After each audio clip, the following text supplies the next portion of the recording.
Hey y'all, what's up and welcome back to my YouTube channel. I'm Sabrina and welcome to my book nook. Okay, so today we're going to be doing another book review of another Grishaverse book. This channel is basically becoming like a Leigh Bardugo fan page at this point.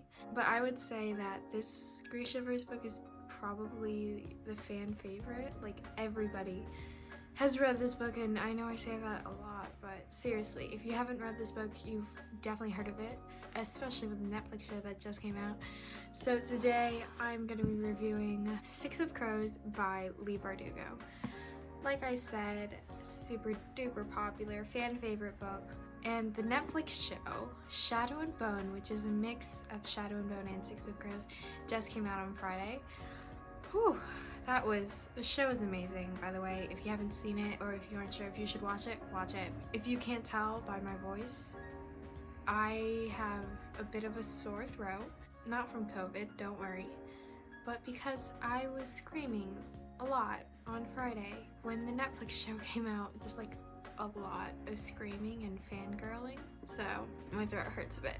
No regrets though, no regrets. I will have a video on the show coming up soon, so definitely watch out for that because I love the show and I want to talk about it. But if I talk about it, this would probably be like a 5-hour long video, and we don't want that, so we're gonna move on. Before I get started on my review, I just want to break down how my book reviews work. So my book reviews are broken down into 4 parts. Parts 1 and 4 will be spoiler free, but parts 2 and 3 will have spoilers. If you didn't want spoilers, why are you watching a book review? But honestly, if you don't want spoilers, just watch parts 1 and 4. Okay, so part 1 of my book review. I give my starting off and general opinions of the book, as well as a brief plot summary, just sort of what you would see on the back of the book, like describing it. Part 2 of my review, I talk about plot, writing, and other elements, just sort of like a rambling about that, I guess. Part 3, I talk about characters and relationships. Favorite characters, characters I hated, character development, relationships such as friendships, familial, and romantic relationships. That part is usually always the longest. And finally, part 4, spoiler-free part, I give my final thoughts as well as an overall rating for the book and answering the question, is it a must-read? Okay, great. Let's jump into the actual review. Like I said, super duper popular book series, one of the fan favorites. If you haven't read it, you've definitely heard of it, or you've at least heard of Mr. Kaz Brecker. I feel like he's Book Talk's like favorite boy. Or maybe I'm only on like the Shadow and Bone Six of Crows side of TikTok. So I read this in one sitting. It took me about 6 hours because I took a brief nap in between. But I don't know what it is, but just with all the Grishaverse books, I read them in one sitting. It's weird. It takes me hours, but I do it because I need to. In this book, I had very high expectations going in because I've seen nothing but praise, and it met my expectations, even exceeded them a little bit. This book was amazing. It was incredible. Every word, every phrase, every sentence felt thought out and carefully planned. And while it is a bit of a longer book, I think around 460 something pages, every single thing feels essential to the story. Just everything was just extremely detailed. The plot, the little schemes, the characters, everything was just beautifully done. It's one of those books that's just incredible as you're reading it and gets even better every time you reread it. Brief plot summary of the book. Book follows the Crows, which is a group of thieves and criminals brought together by Kaz Brecker, who is the leader of the Dregs, a notorious gang in the grimy, criminal rampant city of Ketterdam. So this group of misfit criminals are brought together for a heist with a very generous reward. And the story just follows them on their heist with little schemes and plans along the way as things go wrong, and they have to just figure it out along the way. Okay, so part 2. thoughts on plot, writing, and other elements. Okay, I mean, this book honestly just hits the mark on everything.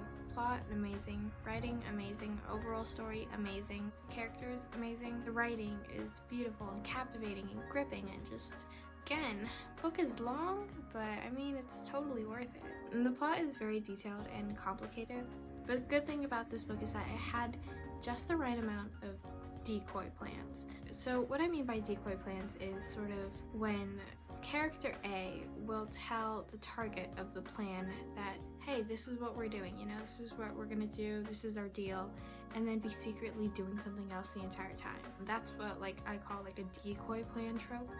And one of the criticisms I had in Rule of Wolves was that there were too many decoy plans, to the point where it felt predictable and overused and kind of cheesy. But that doesn't happen in this book. It is just the right amount of decoy plans so that it feels witty and clever, and just, you're just kind of like, Kaz, you schemy little bastard.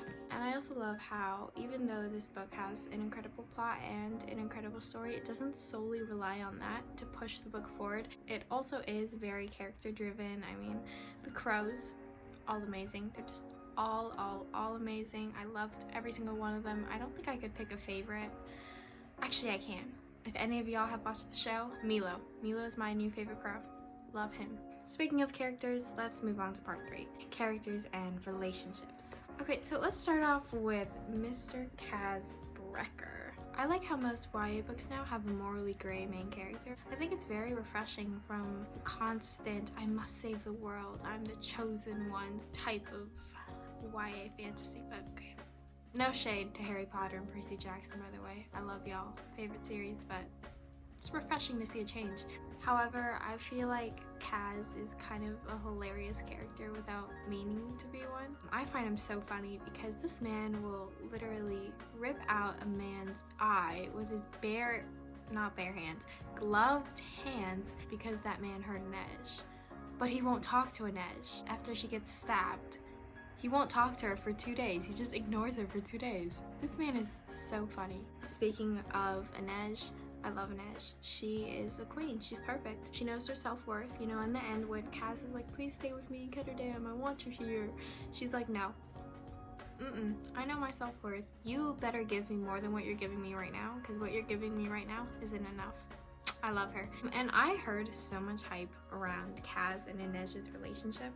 And they're cute. They are cute. They're definitely different than what I expected. For one, I didn't expect them to not touch or kiss at all. But yeah, I still adore their relationship. Moving on to Nina.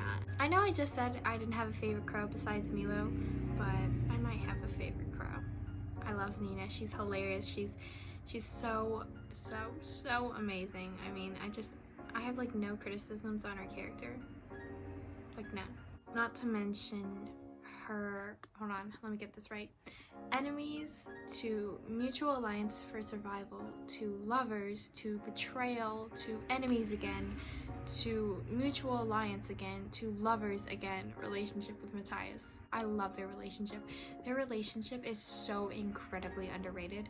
And this is kind of an unpopular opinion, but I love the relationship more than I love Kaz and Inej's. I'm sorry. Matthias and Nina are probably my favorite relationship out of the crows. All the crows' relationships are so beautifully written, whether it be friendships or romantic, but Nina and Matthias, just my favorite. And also, if any of y'all have seen the show, they did them perfectly in this show. I mean, in the show, they just followed 99% of the dialogue between Nina and Matthias in the show is directly from the book. Just that's upside down. It's just directly from the book. It's perfect. It's so perfect. Speaking of Matthias, I don't get why everyone him so much. Everyone doesn't like him for some reason. I love him. He's so funny. He's so hilarious. In his POVs, he'll be like, I hate everyone. I hate all the crows. They're criminals. They're nasty demons. And then in the next sentence, he'll be like, but Inej is pretty cool, actually. And Jesper's kind of funny. And Kaz is really smart. This man is so funny. Yeah, I don't get why everyone doesn't like him. But there will be no Matthias slander on this page, and kind of unrelated, but there will also be no Kue slander on this page either. He's hilarious. I love him. I don't care what anyone says. He is an icon. Moving on to Jesper. Jasper, Jasper, Jasper. And I know I just said Nina was my favorite crow, but Jasper's also my favorite crow. Kit Young playing Jasper in the show was literally like the perfect casting. Kit was just Jasper. He was Jasper, you know? Also Jasper and Inej's relationship. So cute, so sweet. I love them. I love their friendship, honestly. I aspire to have their kind of friendship. And final crow we're going to talk about is Wylan, which, by the way, I took the official "Which crow are you?" on Leigh Bardugo's website, and I got Wylan, which is kind of ironic because the man can't read or write, and two of my favorite things to do are reading and writing. So him and Jasper, so cute. So cute. If any of y'all read Rule of Wolves and you read their cameo in it, even cuter. Even cuter. I love Jasper and Wylan. Now that all that rambling is out of the way, let's move on to part 4. Final thoughts and overall rating. Okay, so like I said, book super hyped up, fan favorite, bestseller. So I had incredibly high expectations going in, and it just met my expectations and even exceeded them a little bit. It's incredible. It's amazing. It's fantastic. I can see why everyone loves it so much. I love it. I love it so much. And every time you reread it, it just gets even better. I honestly barely have any criticisms on this book. So moving on to my overall rating, y'all probably could have seen this coming, but I give it a 5 out of 5 stars. Perfect. I loved it. And I know I said I'm a very generous reviewer, but this book honestly deserves its reading. It does. So is it a must read? 100% yes. Yes, yes, yes, yes, yes, yes, yes. Doesn't matter what genre you're into. If you enjoy a good book, this is for you. Or maybe you're here from the Shadow and Bone show and you want to get introduced into the Grishaverse book, but you're not sure if you should read Six of Crows. Read it. You'll love it so much. You'll just love it. Amazing book. So that's pretty much all my thoughts on the book. Like I said, I will definitely have a video on the Shadow and Bone show coming up soon. If you watched this entire video, thank you so much for watching. If you like this video, give it a thumbs up. If you didn't like it, don't give it a thumbs up. If you really hated it, give it a thumbs down. But please don't. If you want more videos from me, subscribe, and I'll see y'all next time. Bye!